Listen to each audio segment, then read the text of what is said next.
Halo dan selamat datang kembali. Hari ini kita mau bahas sesuatu yang seru banget, sedikit beda dari biasanya. Di depan kita ini ada transkrip dari sebuah segmen acara komedi yang lagi naik daun banget. Lapor, Pak. Lapor Pak. Kantor polisi yang isinya lebih mirip taman bermain itu ya? Tepat. Nah, buat Anda yang mungkin belum familiar, ini acara sketsa komedi di mana para komedian top Indonesia berperan jadi polisi di kantor yang ya super kacau. Tapi transkrip yang kita punya ini spesial banget. Oh ya? Kenapa tuh? Karena ini dari episode waktu aktris papan atas, Dian Sastrowardoyo, jadi bintang tamu. Nah, ini dia. Ini yang menarik. Benturan dua dunia. Dian Sastro yang kita kenal sebagai ikon film serius gitu kan, tiba-tiba masuk ke kandang para komedian yang serba absurd dan penuh improvisasi. Betul! Jadi misi kita hari ini simpel aja. Kita mau bongkar gimana ceritanya sebuah sketsa komedi bisa memanfaatkan status bintang seorang Dian Sastro. Bukan cuma sebagai pajangan, tapi sebagai mesin utama penggerak cerita dan komedinya. Oke, mari kita bedah ini. Yang menarik di sini kan, dari awal premisnya itu sendiri. Kita semua punya ekspektasi tertentu soal Dian Sastro. Anggun, berwibawa, ikonik. Pertanyaannya, gimana para komedian ini yang jelas-jelas juga ngefans berat bisa tetap lucu tanpa jadi canggung? Iya, benar. Dan gimana tim penulisnya memakai persona Dian Sastro itu sebagai bahan bakar utama leluconnya? Ini yang mau kita kulik lebih dalam. Oke, kita mulai langsung dari detik pertama dia masuk. Biasanya kan bintang tamu datang, senyum, sapa penonton, terus ngobrol santai gitu. Tapi ini sama sekali enggak. Dian Sastro masuk dan tanpa basa-basi langsung nunjuk karakter Andika Pratama dan nyerang habis-habisan. Dialognya di transkrip ini tajam banget kan? Kerja kamu jelek. Iya. Terus ada saya tahu kamu nggak becus sampai bikin malu tahu nggak? Itu bukan sapaan ramah, itu kayak lemparan granat ke tengah panggung yang lagi tenang. Bener banget. Dan yang paling menarik buatku adalah reaksi pemain lain. Kelihatan banget dari transkrip, muka Wendy Cagur, Surya, mereka semua kelihatan bingung. Kayak nanya-nanya dalam hati, ini bagian dari naskah atau kita lagi dimarahin beneran? Momen canggung itu justru jadi lucu banget. Tentu, karena itu memecah ekspektasi semua orang, baik pemain di panggung maupun penonton di rumah. Penonton nungguin cinta dari AADC yang datang malah kayak ibu kos yang lagi nagih utang. Kekacauan inilah yang jadi sumber komedi pertama. Para komedian ini dipaksa keluar dari zona nyaman mereka dan harus berimprovisasi merespons situasi yang nggak terduga itu. Nah, di tengah kekacauan itu, insting komedi Andika Pratama langsung keluar. Dia yang lagi diserang habis-habisan, bukannya panik atau marah balik, malah mencoba mengambil alih situasi dengan cara paling aneh. Merayu. Iya. Dia bilang, saya bisa terbang, tapi saya butuh sesuatu. Senyuman kamu. Pilihan Andika untuk merayu itu jenius sih di dunia lapor Pak yang maskulin dan penuh kekonyolan itu. Karakter Andika kan memang selalu digambarkan sedikit genit dan suka tebar pesona ya kan? Betul. Jadi saat diserang dengan agresi, dia nggak melawan dengan agresi balik, tapi justru kembali ke senjataan andalannya. Ini bikin karakternya tetap konsisten sekaligus nunjukin keputusasaan yang kocak banget. Dicoba naklukin situasi pakai pesonanya dan gagal total. Jadi kemarahan Dian Sastro di awal itu bukan cuma buat kaget-kagetan ya, tapi sengaja dirancang untuk memancing reaksi spesifik dari para komedian ini. Persis. Dian Sastro di sini bukan tamu pasif, dia adalah katalisator. Dia yang nyalain apinya, dan tugas para komedian adalah menari di sekitar api itu tanpa kebakar. Dari detik pertama, dia yang pegang kendali narasi. Ini menunjukkan penulisan yang cerdas. Oke, jadi tensi di awal udah tinggi banget gara-gara serangan verbal itu. Tapi anehnya, setelah itu dinamikanya nggak jadi makin tegang, malah belok ke arah yang sama sekali berbeda. Para pemain lain, terutama Wendy dan Ayu Ting Ting, seakan-akan lupa kalau mereka lagi berperan jadi polisi. Nah, disinilah lapisan komedi kedua muncul. Kalau yang pertama tadi kan membalikan ekspektasi, yang ini sering disebut sebagai meta humor. Meta humor, oke? Jadi komedinya nggak lagi datang dari cerita fiksi si polisi, tapi dari situasi nyata yang terjadi di studio. Batasan antara karakter dan aktor aslinya jadi kabur gitu loh. Wendy itu yang paling kelihatan kan? Dia kayaknya beneran lupa lagi syuting. Di transkrip jelas banget, dia langsung terobsesi pengen foto bareng. Terus dia ngaku udah nonton AADC pertama sampai 6 kali. Nah, itu dia. Itu bukan dialog Komandan Wendy, itu Wendy Kagur sang penggemar berat yang lagi Star Trek. Betul sekali.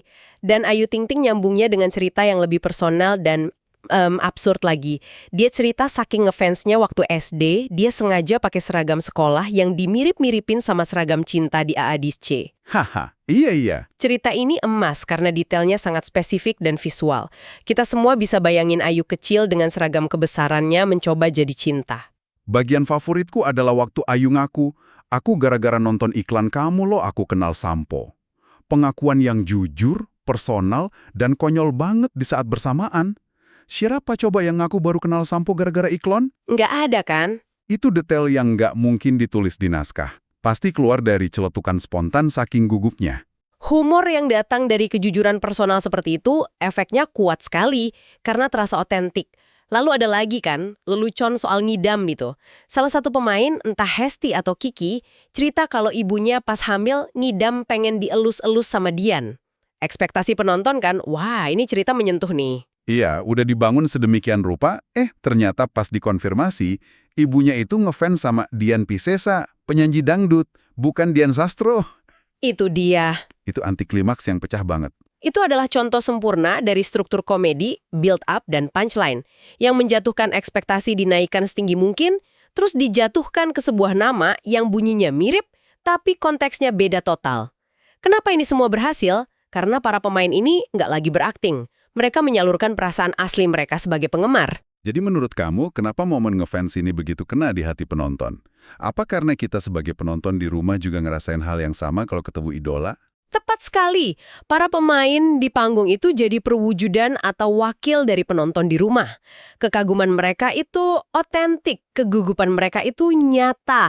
Jadi kita nggak cuma menertawakan leluconnya, tapi kita juga ikut merasakan momen starstruck itu.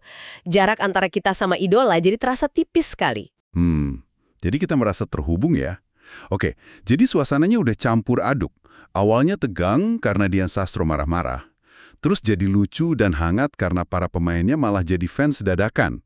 Sampai di titik ini, aku sebagai penonton masih bertanya-tanya, ini ceritanya mau dibawa kemana?